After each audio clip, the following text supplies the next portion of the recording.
Alright, so now we're on part 2 of Genesis 11.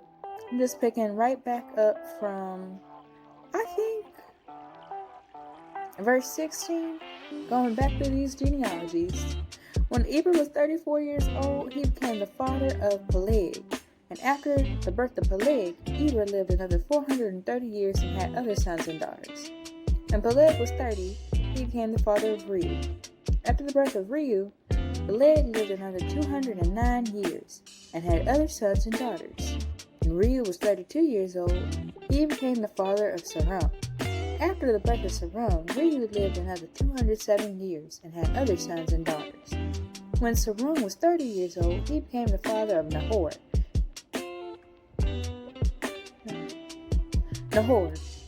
After the birth of Nahor, Saram lived another 200 years and had other sons and daughters.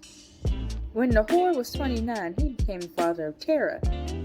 After the birth of Terah, Nahor lived another 119 years and had other sons and daughters. After Terah was 70 years old, he became the father of Abram, Nahor, and Haran. The father of Terah. This is the account of Terah's family. Terah was the father of Abram, Nahor, and Haran. Haran was the father of Lot, but Haran died in Ur of the Chaldeans. I have said it in almost every video up to this point. I do not speak Hebrew, Greek, or Aramaic. I'm trying my best tonight.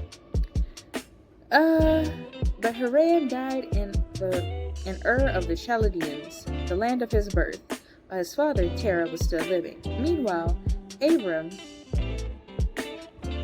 and Nahor both married. The name of Abram's wife was Sarai, and the name of Nahor's wife was Milcah. Milcah and her sister Iscah were daughters of Nahor's brother Haran, but Sarai was unable to become pregnant and had no children. Not good for those days.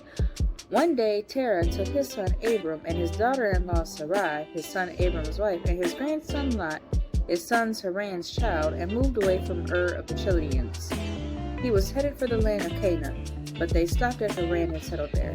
Terah lived 205 years and died while he was still in Haran. Also, I find it really interesting that the Promised Land, they were going to go to Canaan. The land flowing with milk and honey, but that's where, Moses ends up leading the Israelites. So I thought, that's cool. I never noticed that before. You learn something new every time. But so concludes Genesis 11.